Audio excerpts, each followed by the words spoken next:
Sanibona. Dr. Ndlozi's video that is trending now needs a response. I feel like this video needs a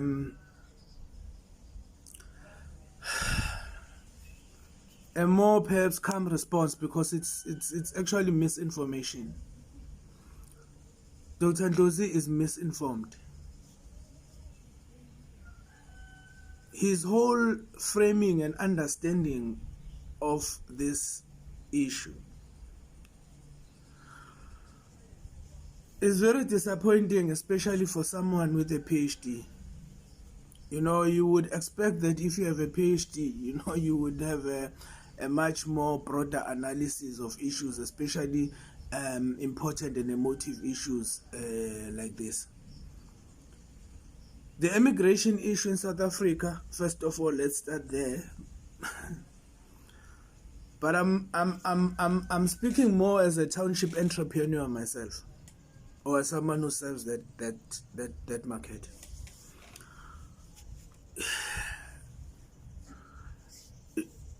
He doesn't know what he's talking about. Entrepreneurs in the township and retail owners in the township have tried. But let's start with the immigration issue. In South Africa, the immigration issue is not unique.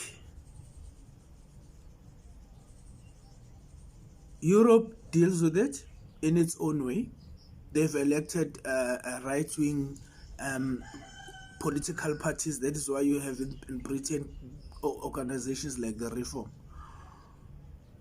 and many different European countries. In Europe, the rise of the MAGA movement. The emotive issue is immigration, which requires a deeper analysis than what has been peddled in the mainstream media so far, especially by people like you, Dr. Ndlozi, who misinform people with your positions and your education. I can speak to this issue specifically because I was involved at some point with the retail market in the township. When I was at corporate a long time ago, I was a consultant, mostly HR. And one of the things that were spoken about in those days was the movement of large retail shops like Pick n Pay and Checkers into townships. It hadn't started yet, but it was just starting just before the Maponya Mall started. So that gave me an idea because I saw that this is going to hurt a lot of township retail shops. So let me do something about it. Quit my job in Joburg and came back to here in Pangeni, KwaZulu, in the township. What we did is we tried to organize different retail shops here, Golezana, Skawini, Tseleni, Langezo, surrounding areas. And the idea was very simple. We are going to pull all of our buying power of all of the shops are going to create one account and buy jointly. And we're going to go directly to Unilever and ask Unilever to supply the shops. I went there. I spoke to their director, their marketing director, did a pitch. He saw it and he said, yeah, it's a very good idea. I like it. But the problem is, it's going to mess up my relationship with one of my biggest clients, Marco. So go and speak to Marco. I went and I spoke to Marco. And they said, well, we'll come back to you. We're still waiting. And today, the retail market in the township is as it is. It's not just about the spaza shop, it's about the general dealers that were here in the townships that were owned by South Africans, who are no longer owned by South Africans. So Dr. Dlozi is talking about something that he doesn't know about. He's impinging, he's disrespecting people people that have spent their lives and spent their families' fortunes on trying to run retail shops in the townships, and they've been blocked. And then you have someone like Dr. Dlozi who just wants likes and applause from people who are misinformed themselves. And he rubbishes all of this hard work, all of this pain of all of these people that tried to get into this and to fix this market. There are people I deeply respect from the Siba Group who tried, you know. So now, to say that this is a mutually beneficial arrangement, and that these people brought these people to rent their spaces, you are just talking rubbish. You should be better informed than that. We cannot create a nation state from a position of misinformation and manipulation of our people.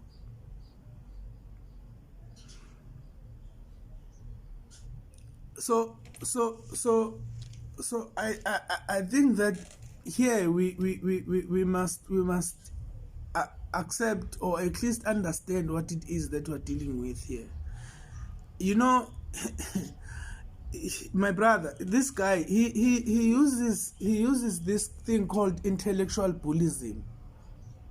I'm a UCT graduate, so I know a little bit about intellectual bullyism. I started in UCT in the early 90s, when every black kid there was an intellectual and wanted to prove why they belonged there. So intellectual bullies we know about. First you characterize this as hate to get emotional, you know, to get some emotional support from unsuspecting people, because who wants to be associated with something that is already defined as hate speech? It's not hate. So you define it as hate, and then you say it's xenophobic, and then you say, well, Zimbabweans and them have been living here for 200 years. So the same people that are xenophobic have been living with foreigners for 200 years. I think perhaps we have to relook at how people get PhDs, guys. Because there cannot be such contradiction in one mind, one person saying one thing. It's a system that has brought this issue here. Immigration is an international problem. In other countries, their governments are changeable and are influenceable by the issue. In South Africa, government is not moving. So what must people do? So we are not looking at the struggles and the real hardships that people in the townships and entrepreneurs and business people in the townships are going through. You are making pronouncements and quoting some theories and trying to juxtapose those theories into something that you totally misunderstand.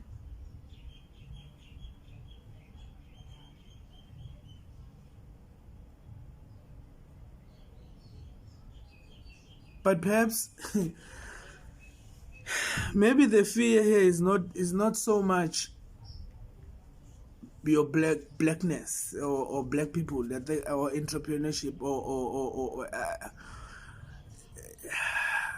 I don't know whether you guys, there are some people who are misinformed deliberately, which is being clever,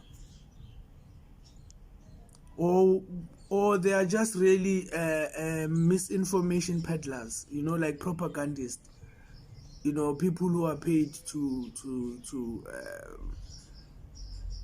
confuse people.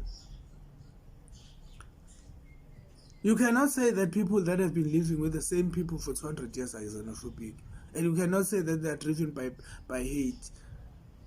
So what is the difference between hate and patriotism? How come it's patriotism when it's in Europe and it's in other countries, and it's xenophobic when it's South Africa and it involves a black person? Is it because black people cannot speak for themselves? We cannot talk for ourselves? We cannot speak? You cannot come and ask us?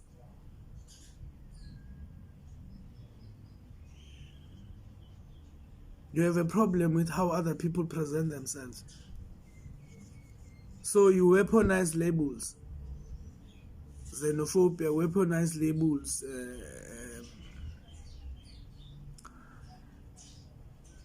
You know, it's how RET, this term RET was weaponized. It's how gender has been weaponized.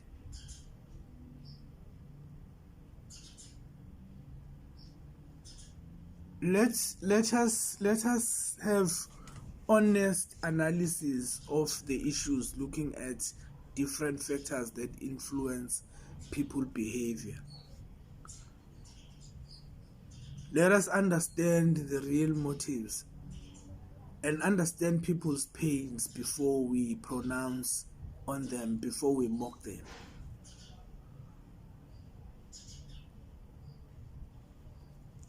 Because that interview was very cynical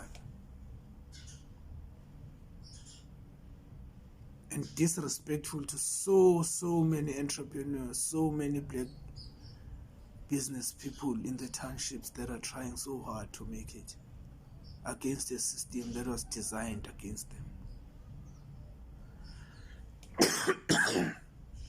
Excuse me. Let us talk about what is the real issue here, as you are saying in your interview. The real issue is our identity and dignity. It's about who we are in our own country. Do we have the ability to determine our own futures, to design our own lives? Or must we be victims of circumstances and survival? Each country is dealing with immigration in its own way. Let us provide better leadership, coherent leadership. Coherent leadership builds systems that create a structure that brings about real change and stability. Stability cannot be created by incoherent, unstable ideas that are Googled theories. So to all the entrepreneurs in the townships, especially in this retail market, I got you. I feel your pain, bro. I feel your pain, ma.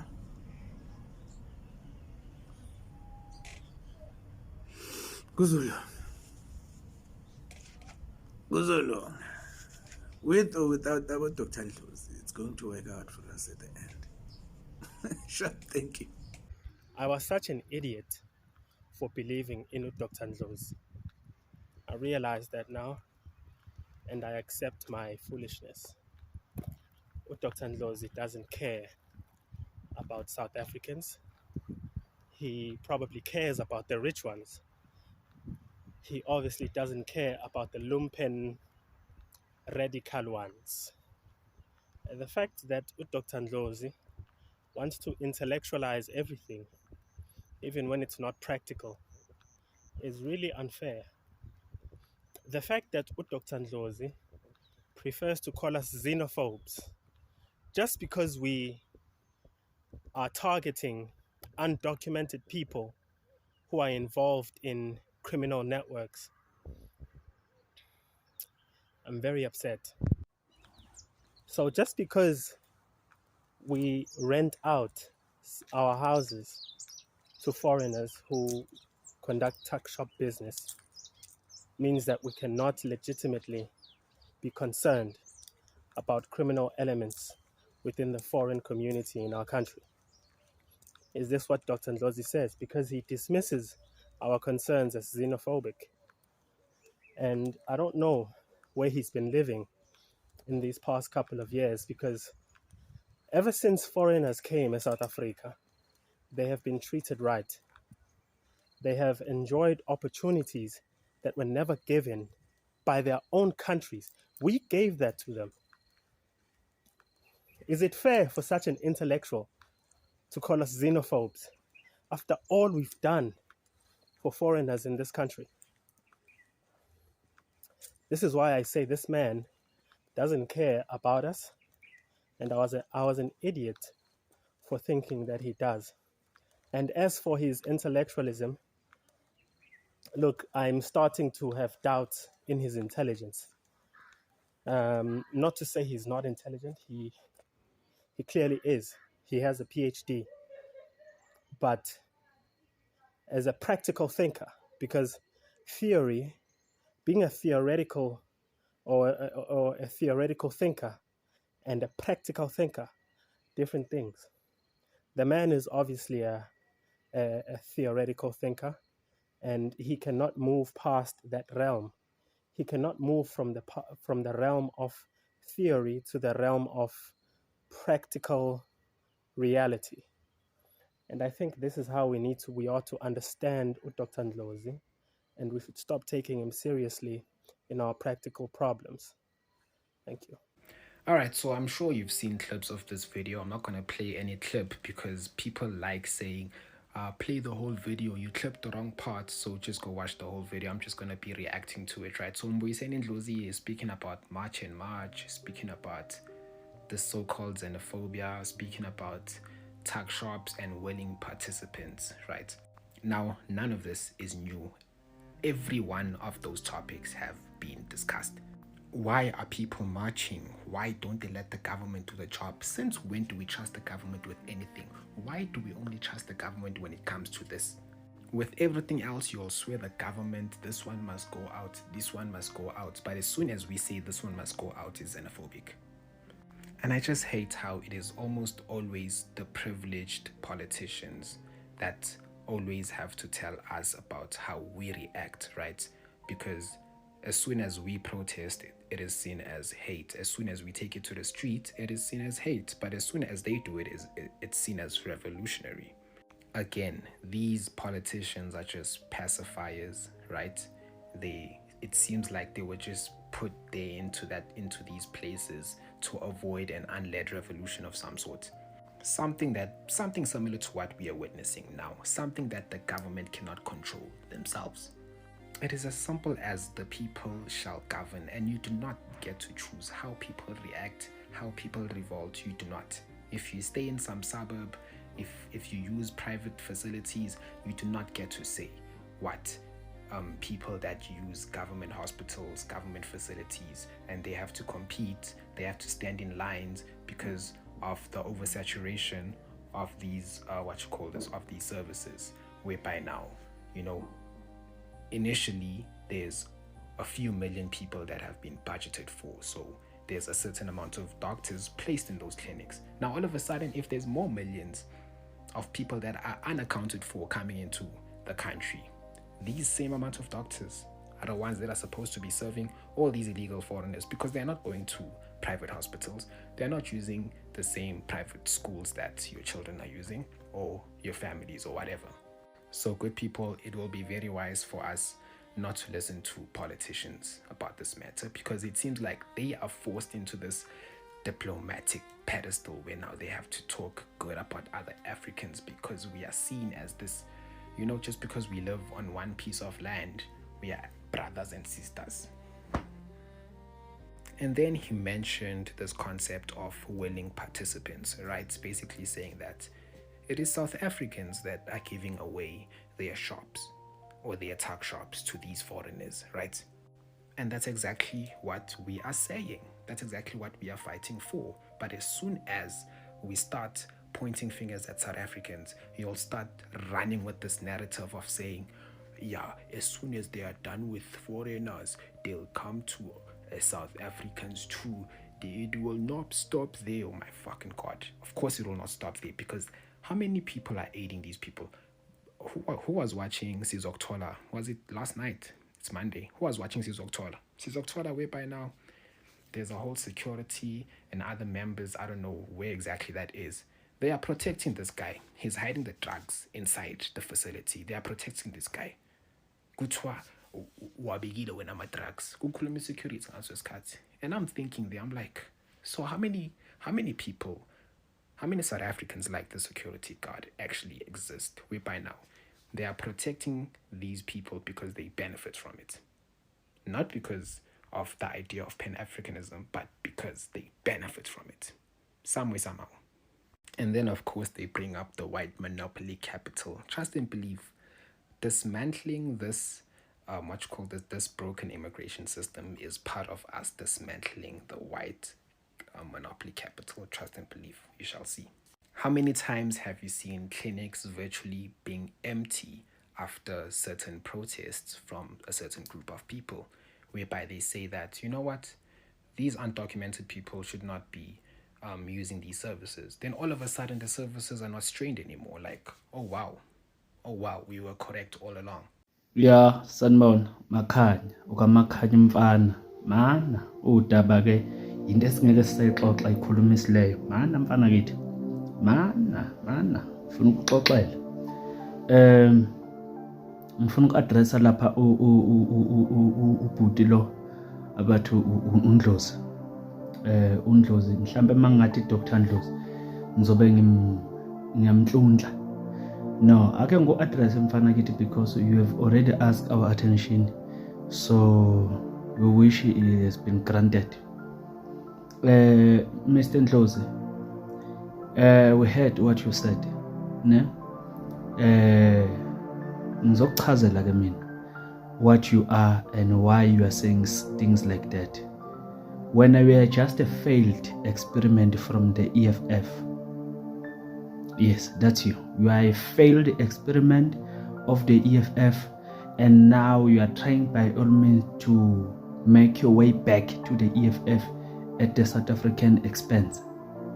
So let me tell you, the same treatment yokuba u-ice boy ubukade uyithola from the EFF, noma ungabuyela namhlanje nje ubuzama ukubuyela with the cries of our people, with the cries of South African, angeke izishintshe treatment.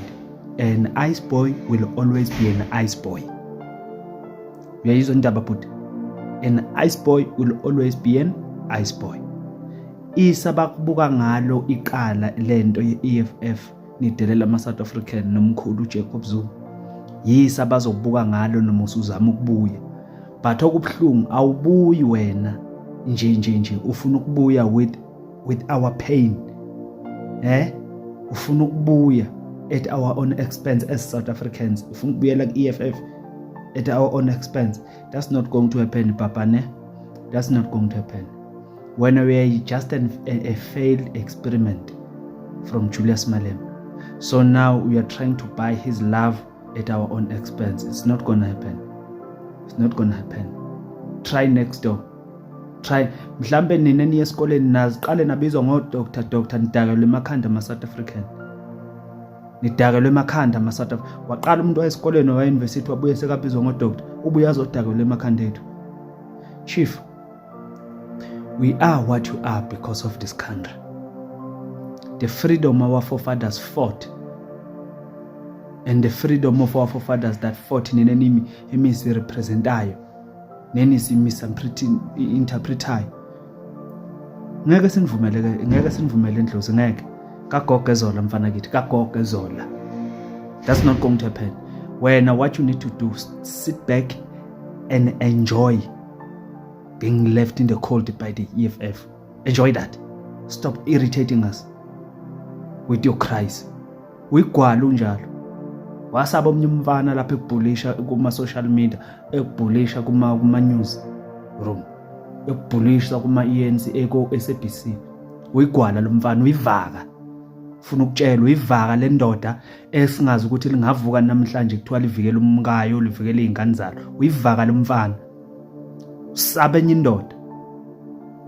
Uzofuna ukuthandana nathi, ufuna ukuzwana nayo, ufuna ukubuyela kwi-political party yayo at our own expense. That not phuma kumasheni mash, phuma izintweni ezenziwa eSouth Africa njengamanje. My advice is to you, phuma ezintweni ezenziwa eSouth Africa. Phuma kwi-machine match. Phuma ezintweni engahlangene nawo. Focus ekubeni igwala lelo yilo. Finish. Ukahle nje, ukahle la ekubizeni ama-sellout e-ANC uwabuza ekuchazela. Ukahle lapho buza ama-ANC, biza ama-sellout e-ANC nawe EFF. Biza nani nje ni explainani ukuthi kwenziwa yini ukuthi nikhiphe umkhulu. Ayilungisizwe kangaka. Biza nani? You are part of it. You are part of it. You are part of the conspiracy that made this country ifike kulo petrol u-40 rand namhlanje litho. You are part of the problem uNandlozi. You are part of those that made this country look like this now. So ungasinyanyisa, ungafuni sivundulule indaba zakho. Ungasibangela ukukhuluma. Don't start the talk because we will talk. Sibuyele kokunye ke, attend okunye. Enye nenye bafowethu sibonile ama-foreigner had been there at the Durban police station there for 2 days. Amaphoyisa tried to manage the system, tried to manage the problem, but ama-foreigner acela i-protection from the police. Ama-foreigner already ayikhokhela i-protection from the police behind closed doors. It's just that now these foreigners are exposing our men in blue in a very disgusting manner, because already we know that our men in blue take bribes, take brown envelopes. This country is in this mess because of them. It's because of the police, but they can't go on public ask the police to protect them. Bafuna state sibonakale kanjani? Bafuna state sibonakale ngathi sivikela abantu bokufika. Why be exposana bodwa kanje? And it was good because much and people of South Africa were not there. Because bengizothi hayi ababavikele cause number ama-South African afuna ubahlasela. Bahambile bodwa bawukhuluma nabeyindaba. Uma bengukuthi bafila unsafe, why they must not go? Yini beqamba manga ukuthi they don't have a place to go? Abana makhaya na bavelaphi? Are they coming from the sky? Are they coming from the sky? Baqathakile nje baqatha. Njengoba bengesenandawo yokubuyela emuva. If they feel unsafe, let them pack their bags and go back. They must not expose our police like that. Our police are already corrupt. So they must not expose them in a manner that they go to their doorsteps and ask God, protect us. Thina maseyilwa sizobe sibushitshela amaphoyisa ukuthi namba on a video they said protect them, and we are doing so. And once kwaba ne conflict, South African will use the same video to fight the state. What is happening? It is because foreigners told you to do so, and you did that. I'm sure everybody can understand what I'm saying. But at the matter, if they feel unsafe, let them go back. If Betty bona bazo ukuthi bazoyapi, clout chasing, loving in attention, and the same African leaders that they are calling is the same African leaders that they've destroyed their country. That is why they are here. Those African leaders, they wish you don't come back. They wish you don't come back. But Tina will make you go back to your own country. Because 30 June, it is the D-Day. Of whereby ngizwa kuthiwa wonke ama-camera azobe ecishiwe, ayikho into ezobe ifakwe emafonini. Kuzodilwa nabantu bokufika decisively, without amafoni, without i-camera. Kuthiwa socisha i-camera, ngizwe njalo, I don't know. But 30 June, I suggest they leave and stop asking the protection from the police, because amaphoyisa akithi ayizakhamuzi anabantwana laba badliswa ama-drugs, anabantwana, anabobhuti, anabosisi. Sisempini manje, abamusa ukuqhatha thina nabantu abamaphoyisa because lento abayenzayo vele kwakudala amambuka kwakudilwa nawo. Asifuni ukuyithola sidila namaphoyisa ethu, asifuni ukuyithola sixabana nabafowethu in blue. Isitha sethu ilaba badlisa iy'ngane zethu ama-drugs, ilaba abagcwele lapha ey'koleni iy'ngane zethu kuthiwa kunayikhala, ilaba abagcwele la ey'bhedlela zethu kuthiwa imibheda ayikho, iy'ngane zakithi yifela lapha esimendeni Mbanzi. Ilaba bathatha amaphilisi wethu baphume nawo ngamabhoda, yizitha zethu lapha. Ilaba uthi uma uthenga iPrado uyithola iphuma i-tracker ayisayitholi. Ilaba ababeka ama-spikes la ko-N12 nako-N4. Ilaba abenza isizwe sethu singabi na future, ababadlisa ama-drugs. Sinamaphara namhlanje singawazi nokuthi sowalapha sithini. Sinama-prostitute esingazi kwakuyihlazo ukuba umahosha. Namhlanje kusemthethweni, namhlanje na guys, labantu bokufika banga-expose amaphoyisa ethu kanje, it is wrong. They must not ask our men in blue to protect them because they are exposing them. Siyababona emavidweni bethatha imali kubantu bokufika. So you can't go to them and ask ukuthi ngicela nisi-protect. You are exposing them indirectly, so because that video abayenze lapha will be used to fight the state. The day amaphoyisa elwa nama-South African iyosetshenziswa leyo nto leyo ukuthi vele athi abantu bokufika babavikele. Yikho amaphoyisa akithi agcina dubula abantu bakithi noma bopha abantu bakithi benzani ukuze besale nalabantu bokufika. Izosetshenziswa lento. Akufanele labantu bokufika benze lento abenza. Amaphoyisa ikhuzeni le same force eniyisebenzisa manichitha abantu. Hello Mzansi, welcome to Mgosi Mzansi. If today is your first time visiting this channel, please do the right thing and click the subscribe button. More people are calling out Mbuyiseni Ndlozi for defending foreigners. Ngemva kokuthi aye ku-podcast akhulume enzabe yokuthi mashe lokhu labakwendako bahambisa i-hate ku-wrong labakwendako. And people are saying ukuthi ubheka i-position yakhe back to EFF and he must go back vele because uyakhombisa ukuthi he doesn't love South Africa. So people are saying ukuthi he's defending everyone except for South Africans. People are saying they are so disappointed ukuthi lokhu kukhulunywa someone who holds a PhD long doctor. Do comment your thoughts down in the comment section. Don't forget to hit the notification bell. I'll see you on the next one. I'm signing out. Goodbye.